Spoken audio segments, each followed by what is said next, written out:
Okay, so today I wanted to talk about The Stress Answer by Dr. Frank Lawless.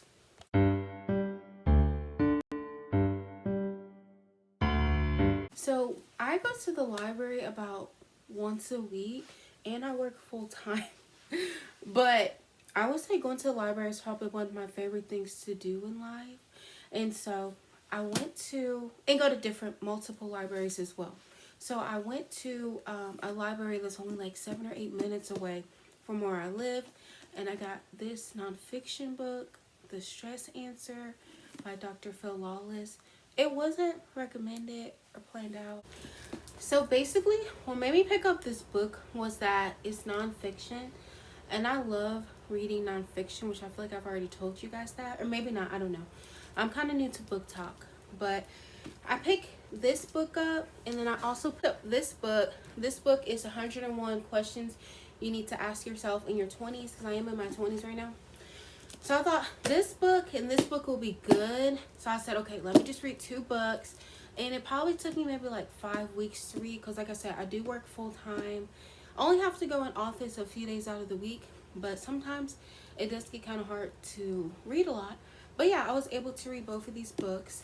And so I really, this book is about, in a nutshell, is so Dr. Frank Lawless, he is a doctor who, he goes on the Dr. Phil show a lot. And so yeah, look him up. So sometimes he'll go on there and like if like a contestant, was it? Is it contestant? What is it called? I don't know. Comment down below what it's called. But basically, it'll be like a contestant or somebody from the show, and like they maybe have an issue. Sometimes you'll see this guy, Lawless. He'll be on the show and he'll like talk about the issues someone may be having, and so I honestly didn't even realize that he was like on the Dr. Phil show until I was like towards the end of the book, which you would think I would do more research on. But usually when I read books, I do research on the author after the book, unless I already know the author, like Colleen Hoover and people like that, like Edgar Allan Poe, which is like a really old author. But anyway, the reason why I'm saying this is because I didn't do my research till after, and so when I did my research, I found out that he's on the Dr. Phil show. Also, I don't know if you guys do this, but when I'm like done reading a book and I don't know who the author is, I'll like look them up and research them, and I'll like stalk their life a little bit. But I'll also like listen to their voice, and it's kind of like me putting putting a voice to their words. So I really enjoyed doing it. So something that I really liked about this book by Dr. Lawless is that because I read a lot of nonfiction, and I read a lot of books that are like self-help books, like, you know, bettering yourself, those types of things. But I really liked his brain-based approach. So what I mean by that, I'm just saying, oh yeah, like to feel better, like go for a walk and go outside, which he did. But he also, he made it, he wrote, the way he writes is like so wonderful, because he writes it as though like it's like you're curing your brain, not you. Does that make sense? So like he's like, yeah, of course, like you need to eat healthy, be healthy, nourish your body, but you're also nourishing your brain. And yes, you need to go for a walk and move your legs, but you're also moving your brain. You're also moving your brain waves. And so he wrote it as though like you're taking yourself out of your brain. Does that make sense? I hope that makes sense. You are curing your brain, you know, whether like you have like trauma or you don't have trauma, you just want to have a healthy long life living brain. He basically writes it like that. So I really enjoyed it. I learned a lot. And I already knew a lot about the brain, but I learned a lot. He even just wrote about like genders, like the differences between brains, like men versus women brains, which by the way, it says that men's brains actually are bigger and they weigh more. However, that doesn't mean that men are mean that they're smarter than women. It's just that they use their brains in different capacities and for different uses. So women's brain being like, for example, like if like a robber came up into a store, women may be more detail oriented, and they may like remember like, oh, like he had like, you know, like a birthmark like on his face, and he was wearing these exact shoes and this brand. And then men, they may just be like, oh yeah, well, the man who robbed the store, he was like 5'6", and it's not as detail based, but he'll remember more so like what he did. Does that make sense? So I thought that was very interesting that he the way he wrote is like, he had a section where it was like myths, and then like he busted the myths for men versus women brains. He wrote it very respectfully because he said, yes, although men's brains have a tendency to weigh more, that doesn't mean that women aren't as smart. It just may just be like their biological makeup, and that's not always the case. Men's brains aren't always bigger than women's. So I really like that section. Okay, so something else that he did in this book that I really liked is that he also had like different quizzes for different life situations. And so like I'm all about like taking the quizzes, like the personality quizzes to an extent. I mean, I'll take them, but I'm not gonna, I don't know, I'm not gonna just make it my whole life, if that makes sense. But based on where I'm at in life, I really like to take these types of quizzes. So he had different quizzes, like for example, the one that I'm looking at right now is, well, no, I don't want to talk about, no, okay. I'll just say this. For example, there was one quiz where basically he asked you, I'm trying to think. Okay, yes. So he asked you like how would you react in this situation? Work environment would you prefer? Things like that, and it really lets you get to know yourself. And then basically at the end of the quiz, you could tell what your temperament was. And I really like that because he said although we all have brains, like we're all so different, we all have different temperaments, and if you know your temperament, then you can know the type of people that you do mesh well with and other type of people that you don't mesh well with. So I really like that. He said even like basically he's trying to like, the way he writes is like he's trying to create a sense of unity and understanding of humanity. Oh my gosh, I really like this book, you guys. But yeah, just like a sense of unity and understanding of each other. With this book that I really enjoy, The Stress Answer, is that he's very honest, and I like honesty. I don't, well, I like respectful honesty.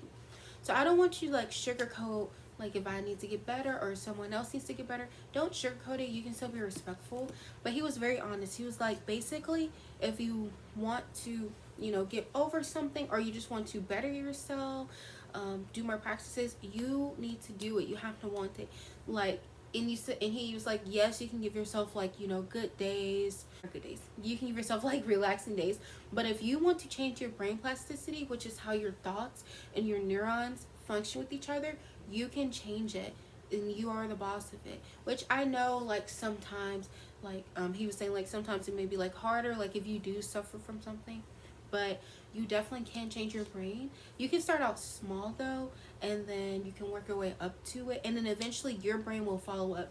And he expressed that you may have like discomfort at first when you do it, but eventually your brain will follow. So I really love his brain based approach, because I knew that the brain controlled so much of us, but it just made me think of our brains in a different perspective. Like, you really can like control it, which it controls you too, but the brain, it just controls so much. So I always say, if I was asked like well, like what my favorite like part of myself, or like favorite like characteristic of myself, I would say probably my brain is one of my favorites, because it just, I don't know, it just controls so much. So book is called The Stress Answer. It doesn't just talk about what you would think it does. So what do I mean by that? It doesn't talk about just like stress. It talks about like ADHD, or like a fog storm in your brain, or it may talk about like a depressive storm in your brain. And so I really like the way he described it, because he's like, it's just a storm, but like it can move, it can pass. And a really good example that he used in this book is, he had a friend whose wife had passed away like many years ago, and he basically found that his friend was acting very strange in like his 80s or 70s after his wife had passed from dementia, I think. Anyway, to get out of the storm, what he did was he checked his friend's brain waves, and he found that his friend had like a foggy brain wave, which is kind of why it seems like he was like out of it and like disassociating. And so I don't know, I really like that, because after he found like the brain waves, he like fixed them. And so I don't know, I think that Like when you hear like to like better yourself, like yes, you can do like all these things, but at the end of the day, me truthfully, I do think that it comes down to like your brain and all of that science. Okay, so I'm gonna wrap this up, but basically in this book, I've read all of it, but there's a 45-day program. I haven't started it yet. I'm gonna start it maybe even today, but it's a 45-day program. It's very practical, and it's different exercises you can do each day. I think he said he wants to keep it around like 2 exercises per day that you can do. It's brain based, which is what I keep saying. So it's supposed to like change your brain chemistry, your brain neurology, which I love. In 45 days, even if you're not even like going through anything, you can still like change your brain chemistry. So I thought that was really nice. I'm going to read this little bit from day one, and just to give you like a little overview of what to expect if you do read this book and what to expect in the program. Now, mind you, I haven't gone through the full program, so my perspective may be a little biased based off the readings. But once I do the program, I may or may not do a review of what I found, and if I really found, like, if I really think that the program was helpful. Anyway, it says, on the first training day of the 45-day stress program, your first exercise is to begin to recognize the various levels of activity your brain goes through during a typical day. Normally, you'll reach an apex in which, or is it apex? I don't know. Normally, you reach an apex in which you have highest thinking and concentration capacities during certain periods of the day. You will experience low energy points. And then it says focus on a 3-day period and make a diary to record your observations. So I love this because it's like a little science project. And if you guys don't know me, I really love like science and self-improvement, self-help, which is why I feel like I have a tendency to go towards like nonfiction self-help books. But yeah, I really like this book. I'll let you guys know what I may let you guys know. Let's see. You know, my findings of what I learned like during the 45-day program. However, I may do it faster than 45 days because like each little exercise is like so small. Like let's look at day 45. Day 45, it says what kinds of celebrations would or do you enjoy most? Name the situations in which you feel most joy and appreciation, especially as a result of something you have accomplished.